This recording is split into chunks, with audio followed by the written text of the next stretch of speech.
the reason your child has no discipline is because you are weak.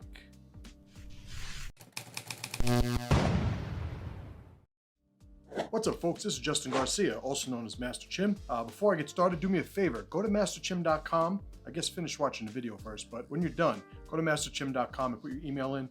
It's my daily free email newsletter. Love to have you on it. So today we're talking about disciplining children and why so many people seem to have mixed ideas. But to me, it's always been confusing somewhat, because if you're doing something with your children in terms of how you're raising them, and they're not turning out the way that you had wanted them to turn out, or another good sign is you look at all those children that you really, really like and admire, and then you look at your children and they're the exact polar opposite, chances are you're screwing something up. So I want to go over a couple of things today to give you a little bit more of a formulaic approach to discipline when it comes to kids. Now, some of you, already are going to start telling yourself, oh yeah, he just wants you to yell at your kids and don't let your kids do anything. Quite the opposite. If you've read my book, TRIBALNOMICS, you'll understand that the alliance trivium begins with self-alliance, which in our children's case is how they discover their identity and how they build a productive, strong relationship with it. So under no circumstances am I ever going to be an advocate for crushing a child's identity, which so many people seem to think that different levels of punishment that we'll get to means. But the problem is, just because so many people have formulas that goes over the line, so to speak, that doesn't mean that we resolve the issue by making sure we sort of don't do anything at all and allow children to raise themselves, right? So first thing I wanted to get into was the mental state that a parent should be in when he or she is disciplining their child. And just so I don't have to say he or she, I'm going to say he, him for the rest of it. Did I just give you my pronouns?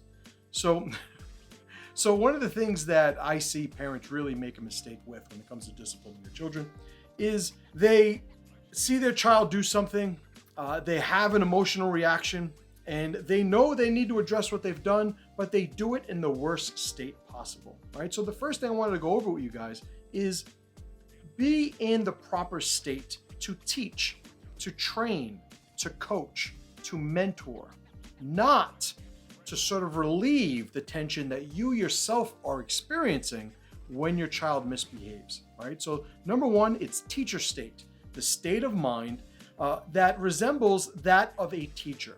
You are here to prepare your child for the world. You're here to train your child for the world. So you want to make sure that in your interaction during this disciplinary type of engagement, it is not designed just to make you feel better or to sort of release a little bit of steam, right? So if you're going to discipline your child, make sure you have a teacher's state. The second thing, no temporary rules. No temporary codes. Now, here's the thing that I see a lot of parents screw up. They put their foot down. They say, this is what you're going to do. You have to be in bed by 10 o'clock. And then what happens is 10:05 comes around and the children are still lollygagging around and, daddy, mommy, can I just finish watching this show? And then you look and what time does the show end? Oh, it ends around 10:30. Oh, all right. So I guess you could just finish the show till 10:30. Well, here's the thing. Children are vying for their own identity in their ecosystem, in their environment. They are not trying to be bad kids. They're not trying to be, sources of anxiety or stress for you, your parents. What they're doing is exploring their worlds, exploring their surroundings. And as their identity starts developing, you wind up with a child who's going to push. He's going to push and find out where the boundaries are. So you as a parent should not ever have a negotiation when the enforcement of a rule is taking place. 10:05, you're supposed to be in bed by 10. Oh, can I finish watching the show? What time are you supposed to be in bed? 10 o'clock. Get your ass in bed. If you want to discuss what it is that you're watching, we'll do it tomorrow. But for now, the rule is 10 o'clock, so get in bed. What it is we're trying to prepare our children for is to engage with the real world. And part of that engagement is understanding the dynamics that are playing out between two people.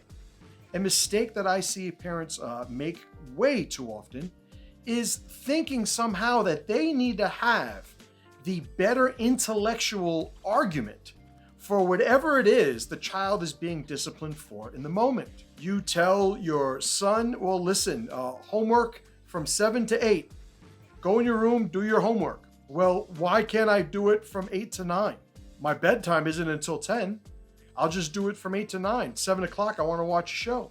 You do not need to win the argument against your child where this is concerned. This situation is him not respecting the authority that you have as a parent. Whether or not the actual time of him doing his homework is the ideal one or the most logical even is an aside. In the moment, his priority is learning from you, the parent, that there are hierarchies in certain dynamics and relationships. His job when you tell him to do your homework from 7 to 8 is not to sit there and deduce whether or not that is the most logical option there. It is certainly not his job to do that when you are enforcing that 7 o'clock homework time. As a parent, it's our job to understand we are not there to teach your child how to become himself or herself. It is not your job to tell them who they need to be and what they need to be. It is not even your job to teach them necessarily logic and critical thinking. If it is a job, it's certainly not the priority. The priority is having them understand that there are relationships that need to be respected. Why? Not because you're the parent and what you say goes. No, it's because that is the way the real world works. Have a child who says, when his supervisor or boss or even client or customer tells them, hey, I want you to put that over there. And you go, well, I'm not going to put it over there because over there makes more sense. This is somebody who is unsuccessful, dysfunctional when it comes to providing for themselves realistically. If there's ever a situation in life where they have to work with other people, they have to understand that just because their logic has brought them to a conclusion, it does not disarm anybody else's position on the matter. So as a parent, we want to train them to engage, absolutely, but we do not want to allow and encourage them to debate you and to debate your authority. Your authority comes first. Anything that they want to discuss can come after the authority is respected. Next, punishing bad behavior. Punishing bad behavior. This is sort of like a twofer, because the one after that is incentivize good behavior, right? So let's discuss these two things by themselves. If we're looking at operant conditioning, right? You can go and, go Google that, operant conditioning. You will see that animal behavior is influenced and conditioned when it gets certain responses to its actions. When a child does something that you do not want them to do, they need to have a consequence for doing that. Now, one of the ironies, maybe even a paradox of parenting is we want our children to make mistakes.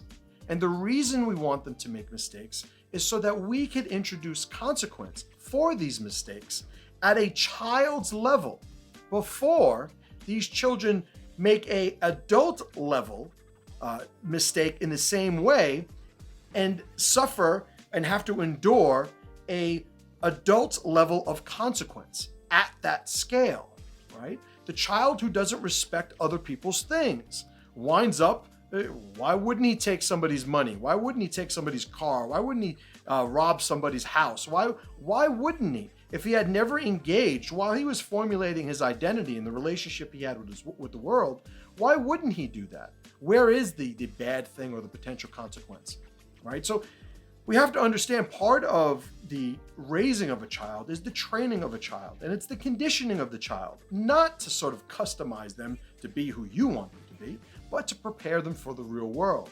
So we have to punish bad behavior.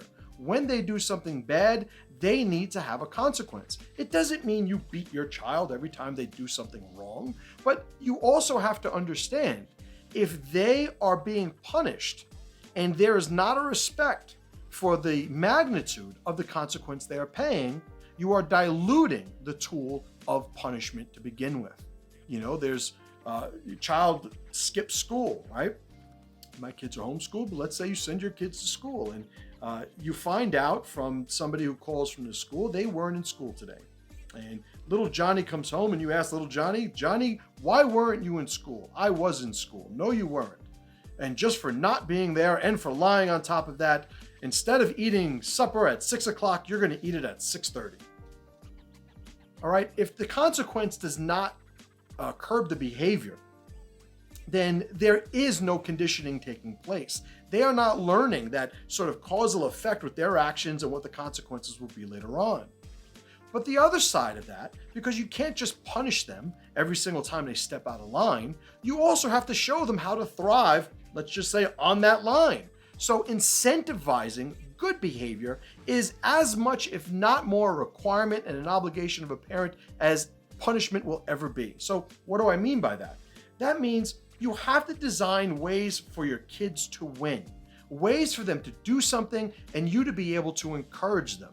Now, you could organically just spend time living with your child, and whenever they happen to do something that you deem to be okay, you could give a compliment. But creating a point of reference and a relationship with your child where they know what you expect of them, and you're giving them every opportunity to meet those expectations and getting rewarded for it, that is how we condition them to become more functional adults.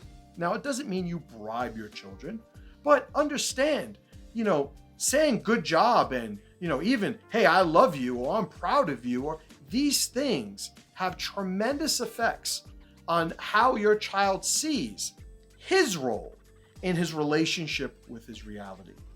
You want to make a strong adult, make a strong child, which means they have to learn that you're going to be rewarded for doing good things, but you're going to be punished for doing bad ones.